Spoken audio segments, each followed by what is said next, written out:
Ikusentzuleak, kaixo eta ongi etorri berriz ere Harira saiora. Azken 60 urteetan bizi izandako eraldaketa sakonari esker, ongizate maila altua lortu duen baiara batean bizi gara. Baina 21. mendeak erronka berriak jarri dizkigu mahai gainean eta aro berrira moldatzeko urratsak ematea ezinbestekoa da. Xede horrekin jaio zen 2019an Debagoiena 2030 garapen iraunkorrerako sarea eta gurekin da gaur ekimenaren koordinatzaile orokorra. Elena Errarte, kaixo ongi etorri. Eskerrik asko. 21. mendeko erronka berriek orain arteko eredua berrikustea eta berritzea eskatzen dute. Bai, zalantza barik. Azkenengo mendeetan, bereziki igual 20. mendean bizi zen gara eredu baten, ez da eredu gure kasuen industrializatu baten, eta eredu gizarte eta ekonomia eredu jakin baten, eta segurutik aurreko mendean eredu horren argiak gozatzeko, eta hor bizitzeko aukera eduki gauen, baina 21. mendean eredu horrek dituen ilunape, gero eta evidentiago ari die geratzen, eta konfirmetan ari da eredu horrek hain zuzen badaukela bere alde ilun horrek eta aldatu biharra daukagula, ez da? Noiz sumatu zenuten premia hori, zein zantzuk ikusarazi zizuen nolabait esatearren aldatu beharra zegoela eta horretan gakoak izango birela datozen hamarkadak. Bai, nik uste komunitate zientifikoa bera, aurreko mendeko 70. hamarkadatik edo inkluso lehenaudik ari zelaia esaten, ez? Gure eredu ekonomikoak bereziki zitzuela bere alde ilun horrik, ez da, zelabait, munduaren neurri biofisiko horrek gainditzen ari ginela, eta horrek ekarriko zitzuela bere ondorixoak, ez da. Nik uste dut, orokorrien gizarteko beste eragilioi segurutik kosta begin jakula gehiago, hori sinisten, hori gure ganatzen, eta horrek ardura batzuk eta aldaketa batzuk eskatzen dozkula, gure egiten.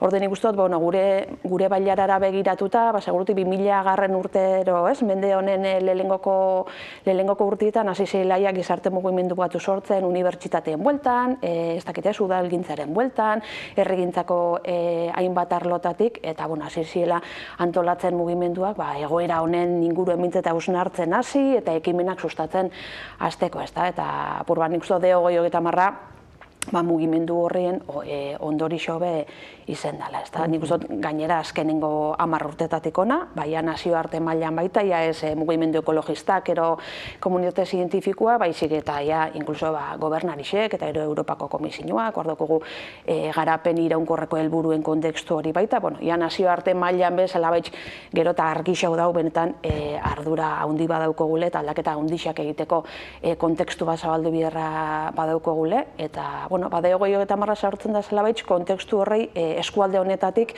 erantzuteko, ez da, eta jakin badakigu etorkizunien lurraldiak bizigarrixak izetia nahi badugu aldaketa horrek beharrezkoek izango diela, ez da. Hori da, ez da, 2050. urtean, jarri duzue hortzimuga, nolako Debagoiena irudikatzen duzue, klimatikoki neutroa izango dena eta zer gehiago?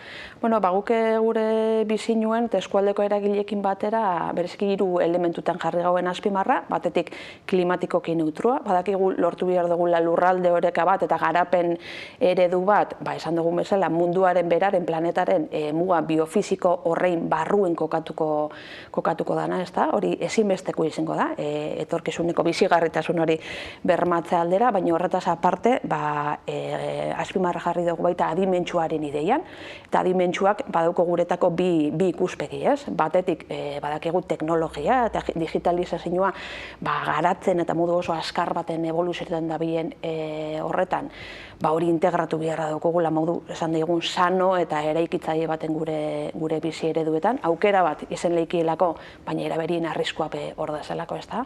Hori ondo kudeatu beharra daukagulako, eta gero beste alde batetik azpimarra jartzen dugu baita inklusibotasunaren ideia horretan, ez da? Alegia, izen bida bizigarria gure eskualdi etorkizunean, baina danondako. Badakigu gizarte desberdintasunak areagotzen ari diela. Gure eskualde izen da, beste garai batzuetan segurutik eredugarria berdintasun mailei dagokionez, baina ezberdintasun mailak areagotzen ari diela somatzen ari gara azken urteetan, orden importantia da baita bilatzea danondako bizigarri izango den gizarte eta ekonomia eredu bat. Hori da, ez da, ingurune naturala kaltetu barik, baina beti ere balio soziala sortzen jarraituz, eta baita balio ekonomiko ere. Hori guztiak ezinbesteko baldintzak. Zalantza barik. Azkenin gaur egun hitz egiten da, horretaz ez da, pixkat garapenaren, hiru erpin barne biltzen dituen garapen eredu horretaz.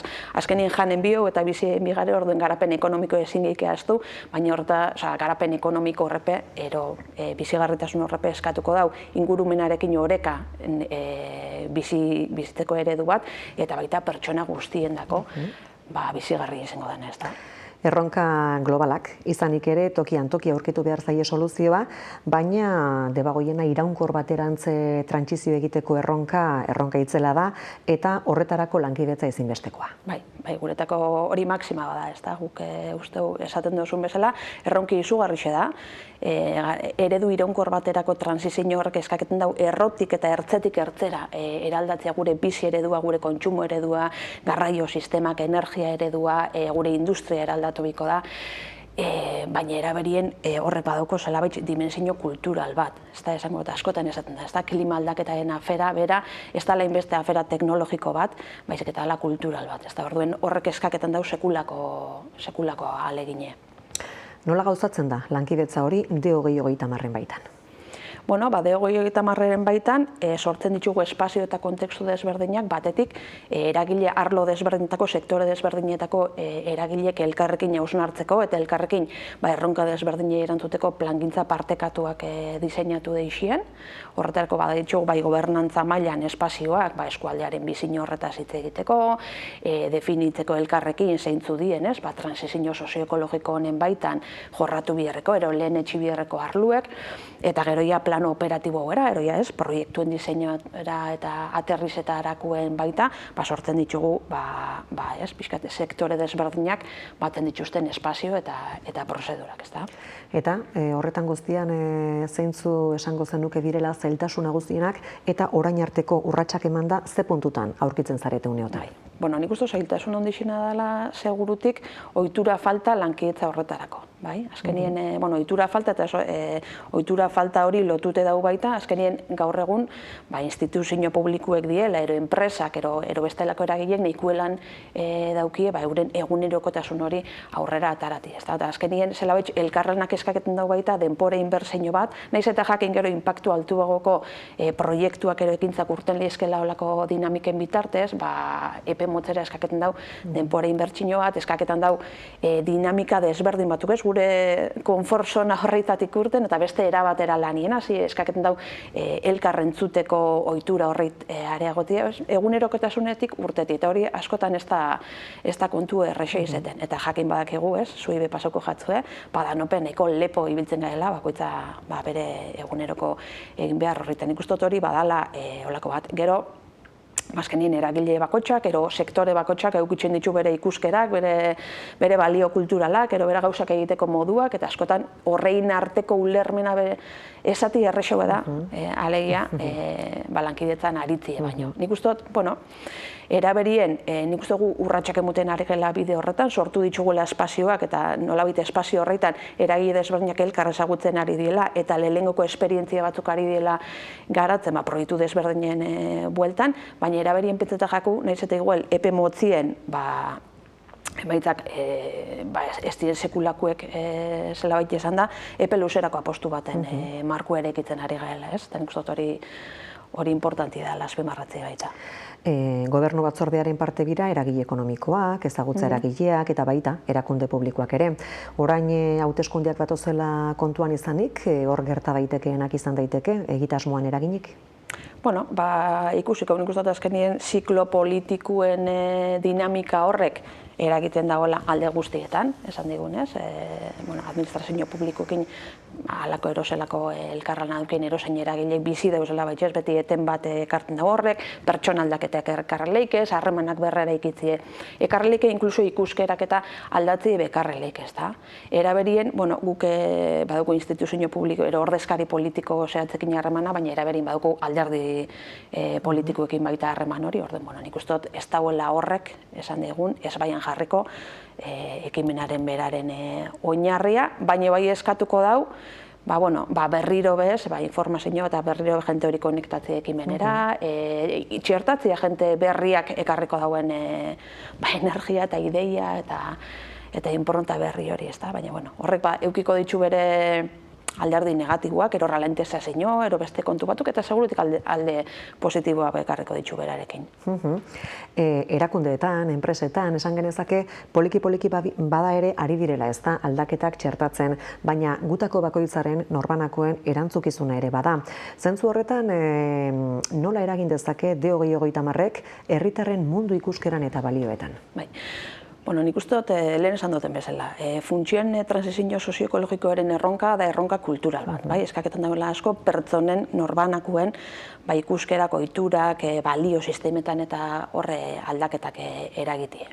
Era berien ikuste dut, ardurak badiela partikularra baita, esango norbanako bakoitza baduko horrekiko ardura bat, baina ardura maila diferentipe badaz, erakundiek ero, gobernuan dazen eragileek, ero bestelako eragile, ez dakitxe ekonomiko ero gatu be, bakoitza bere ardurak hartzi ezinbesteko da. Askotan kritika hori be jasoten dalako esaten dut, olako transizio handi baten aurrien pertsonoi, gure eguneroko horretan jarti ardure, horbe eragin bida, eta importantia da, baina hartu deixela dago kixonago eta bere hartu baina zalantza barik marko horretan lan asko egiti ezinbesteko izango da, eta D2030 horra portago aldauenan inguruen esango neuke, batetik alegintzen gaena da, erronka desberdinen inguruen, demagun momentu honetan adibidez transizio energetiko bada gu lantzen dugun eremu importanteentariko bat, alegintzen gare batetik ezagutza generetan. Zein da benetan erronka horren dimensio erronka horren ezaugarritzea gure eskualdei dagokizoni, eta hori transmitiruten. Esate bateko kasu hori adibide gisa hartuta, iruditzegat, esate bateko energiak indakogun erronkaren benetazko tamainu eta benetazko sakontasune, herritar bezala ondio kosta itxegakula neurtzi, ez gare konstiente ze mailatako kontsumitzaia garen eskualde bezala, ez gare konstiente gure bizitzako arlo desberdinetan lehen aipatu duten bezala, garraioakin, ero gure elikagaien kontsumo ereduakin, ero gure industriaren behar izana kontutan hartuta, ze eragin dauken horrek energiaen hor. Orduen, nik uste dut, gubetegikin roletariko bada ezagutza hori generetie, eta ezagutza hori partekatzea, bai? Gero irutzegat, bide horretatik, putxika pertsonak alduntzi eta ikuskera eta arlo desberdinetan ari dien pertsona eta eragile horrek elkarrezketan jarteko espazioek sortzi be importanti dela. Eta gero, elkarrekin eta pertsona baita implikatuta, erronka horrei erantzuteko proiektu, dinamika eta mekanismoek sustatzea baita, ez? 2019an ekin zeniotenean helburu batzu finkatu zenituzten, bere horretan mantentzen dira ala urteak aurrera egin ala aldatzen doaz?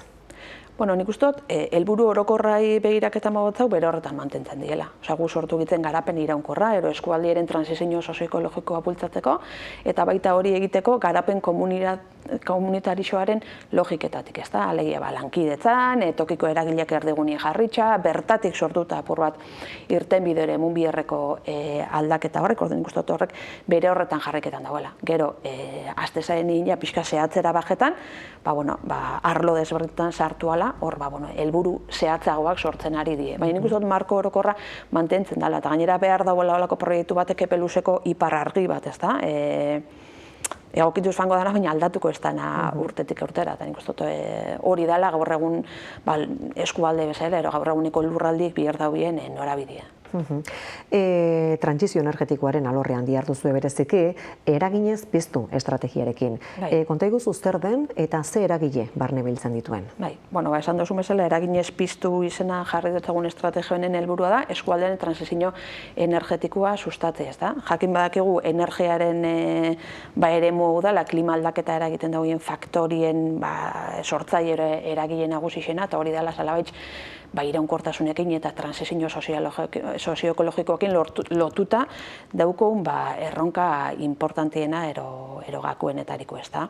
Orden, helburu izango litzake, eskualde honetan lanketa hori egitea, transizio sozioekologiko hori sustatze. Horretarako, ari gare elkarlanean, administrazio publikoko eragileekin, bai alde batetik udaletxe guztiekin eta garapen agentziakin eta diputazioekin baita, baina baita binkulatu ditugu eskualdeko ikastetxeek, 12 ikastetxe implikatu ditugu estrategia honetan, eta 12 ikastetxe hauek ari die euren eraikinen eta energia eraginkortasunien lanien, horrek, zela bitxe esan da baita, eraginkortasunien eragina zuzena baldin badauko maila esan dugun pedagogikoen baita sekulako eragina dauko, heldu ahal izeteko pertsonen dimensio horretara baita, ikasle horreik, irakasle horreik, aktibo izeteko bide horretan, kontziente izeteko bide horretan, urrats inportatik emun deixien.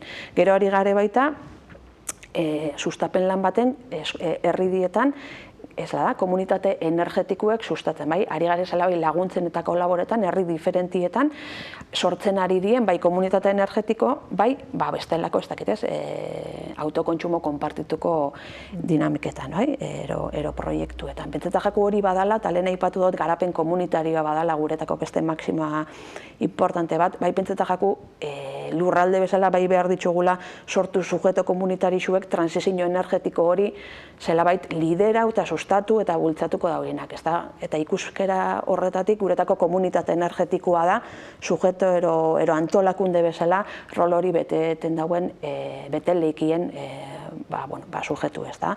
Komunitate energetikoetan azkenien bat egiten daue, bai herritarrak, bai udaletxiak eta bai kolaborau nahi dauen beste eragile batzuk, izenik ez eragile industrialak, izenik ez eragile ekologismo mugimentuen ari dienak, izenik ez ikastetxiek, eta azkenien komunitate energetikoa da sujeto bat sortzen dana, proiektu diferentien bitartez, energia eredu hori eraldatzeko bidien. Orden, holako gauzetan ari gare. Eta gero lehen aipatu dutelako, ari gare baita teknaliarekin, ontsen ari gare gainera bukatzen, azterlan bat egin dugu eskualdearen kontsumo eta sorkuntza energetikoa aztertzeko, aztertzeko, eta eskualdeak berriztagarria bereziki fotovoltaikoa garatzeko dituen azterketa, gaitasunan neurtzen, eta pixkat etorkizunea begirauki egiten eskenatoki desberdinak irudikatzeko lan bat egiten ari die. Eta hori importantia da, askotan hitz egiteko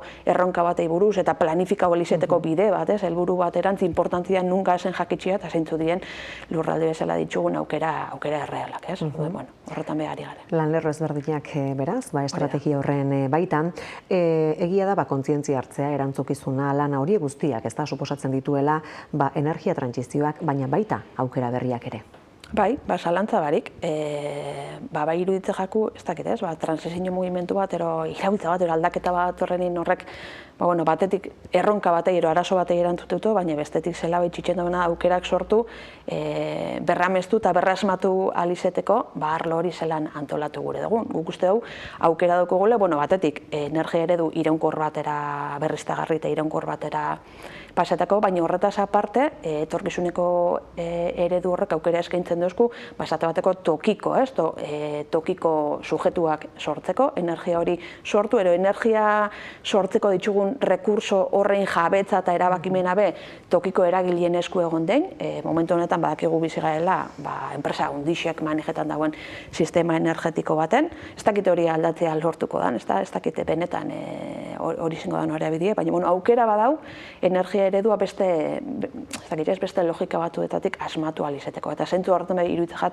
komunitate energetikoak, bergan sortu dan berener, arrasatero lehintzen bultzatzen ari dien ekiola proiektu bezalakoak, badiela oso proiektu interesantia zentzu horretan.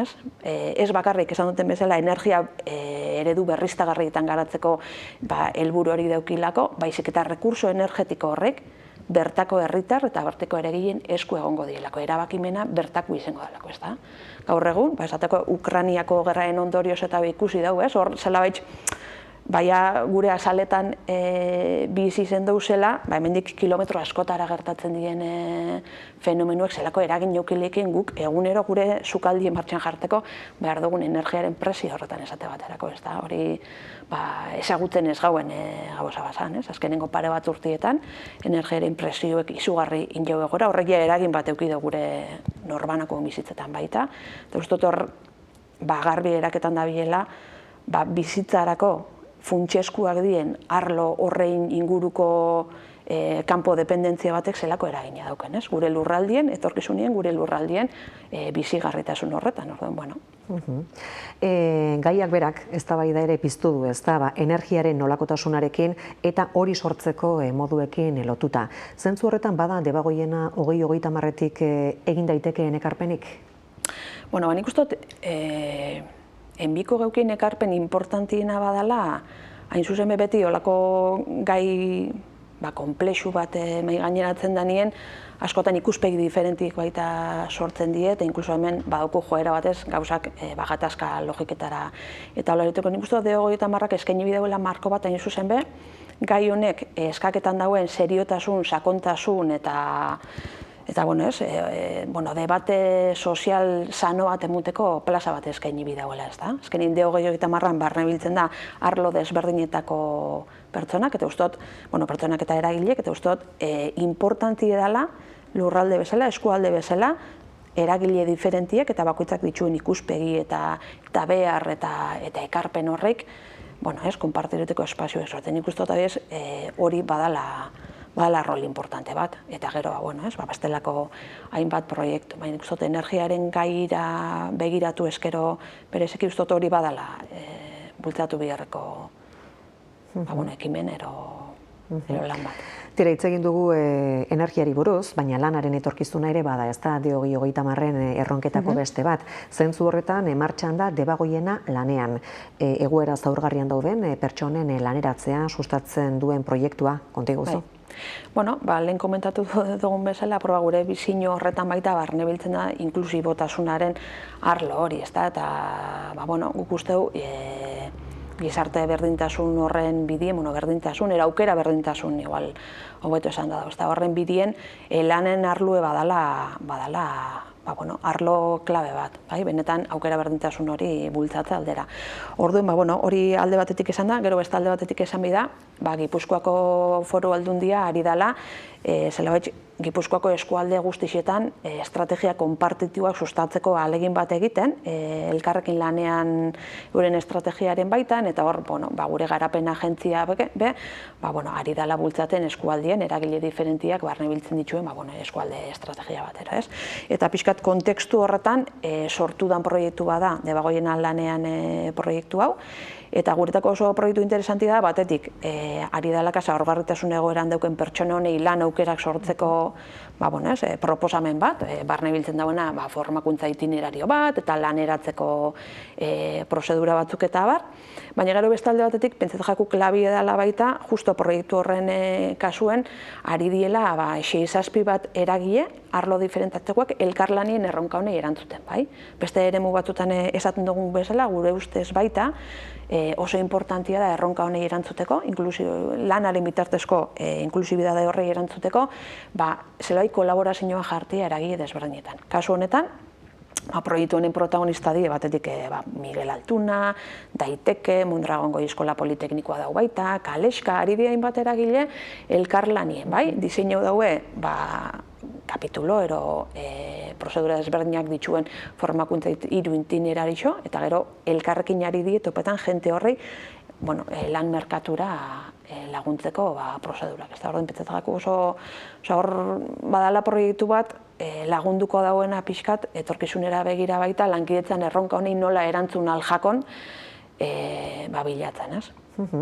Elikadurari dagokionean, distantzia laburreko ekoizpen kontsumo zirkuituen gero eta premia handiagoa ikusten da.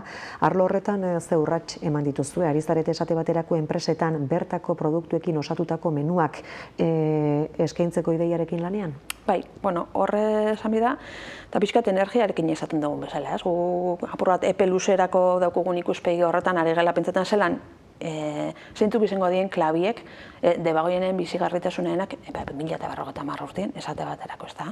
Eta hor argi dagoena da hori bizitzeko oinarrizko dien elementu horretan jarri bidala baita fokua, ez? Energiarekin esaten dugun bezala, elikadura sistemak die beste gizarte baten oinarrizko elementu bat, ezta. Badakigu elikadura sistemen merkatu eta antolaketa estruktura hori, oso globalizaute dauela eta abar, eta guk dependentzia handi bat daukagula munduko beste lurralde askokin eta abar, eta horrek herri bezala, eskualde bezala, ahul egiten gaitzuela. Eta gero beste alde batetik gainera, kontutan hartu bida, tokiko nekazaritza zelako ekarpena egiteotan lurralde oreka baten barruen gure ekosistemei eta balako elementu. Eta hor gu bai, guretako elikadura sistemak badie, transizio ekologiko baten markuen jorratu biderreko eremu bat, bai?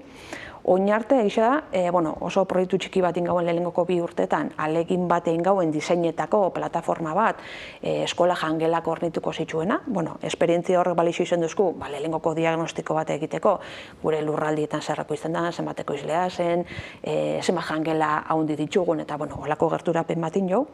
Eta momentu honetan zela gure duguna da salto kualitatibo bat emuti, bai? Ez dut guztiz spoiler haundi bat ingo, oso astapen fasien dauen, justo diseinu fasien dauen proiektu bat da, baina bai ari gare diseinetan proiektu bat 2 arrama eukiko dituena, bai? Badauku epeluzeko helburu bat, dana benetan elikadura sistemeak eraldatzi eskualdien, horrek esan gure dau, dependentzia gutxitzeko, ekoizteko kapazidadie garatu beharko dugula alde batetik, eta norabide horretan 2 adarrari gare lantzen, bai? Guretako jangelak badie izen lehizke traktore bat, benetan ekoizkepen proiektu bat bideragarri egiteko egokixek dienak, bai? Ari gare lantzen industria baten jangela, enpresa industrial baten jangelaen eraldaketa bat landu gure dugu, baina ez hori bakarrik helburu izen da, baizik eta horrek etxela eskaintzen duzko aukera, horrei lotut egongo da ekoizpen proiektu bat sortzeko, bai? Eta ekoizpen proiektu hori gainera gure dugu pixka pentsatzen hastie klabe komunitarioetan, ez?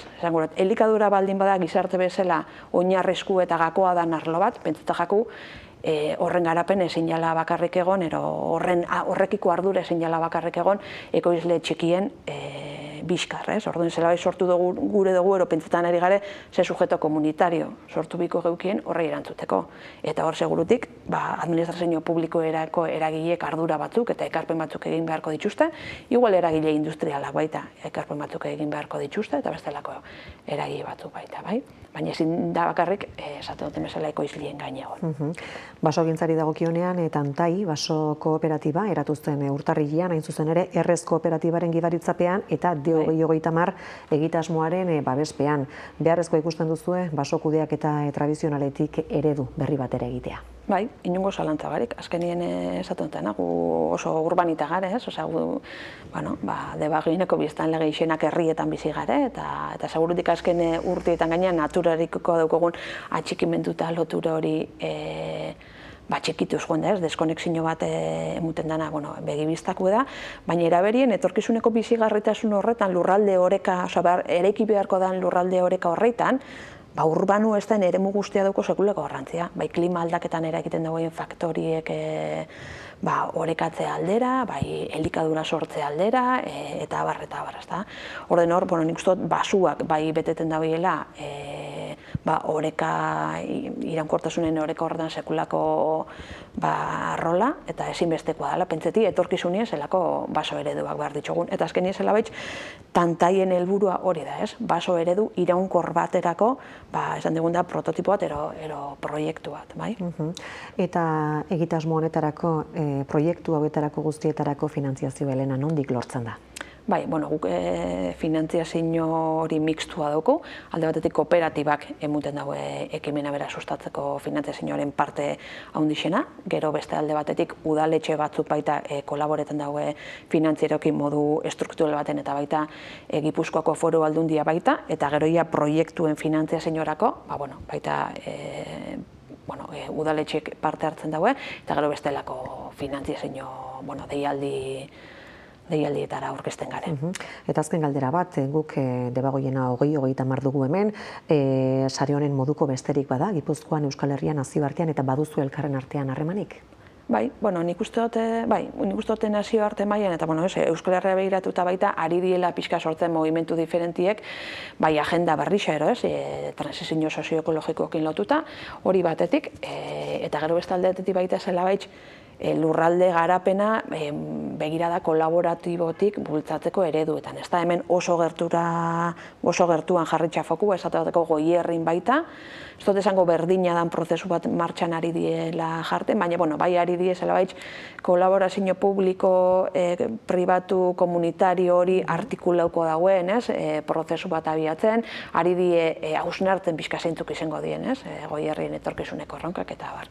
Gero bestalde batetik abiz Gipuzkoan baita, nik uste dut guretako oso erreferentzia dela baita etorkizuna eraikiz marko hori, nun Gipuzkoako diputazioa ari den sustatzen apur bat, Gipuzkoak dituen erronka, etorkizuneko erronkak apur bat irudikatu, erronka horrein hausnarketa horretara lurraldeko askotariko eragilek gonbidatzen ari da, eta kolaborazioen jarten, eta horrei erantzuteko berrikuntzaren logika bultatzen. Guretako horrek erreferente die, eta gero Europa mailan baita nik uste dut ari diela, lurralde desberdinetan, proiektu europear batzuaren markoan baita kolaboretan dugu, beste regio batzukin eta bar, eta hor ari gare.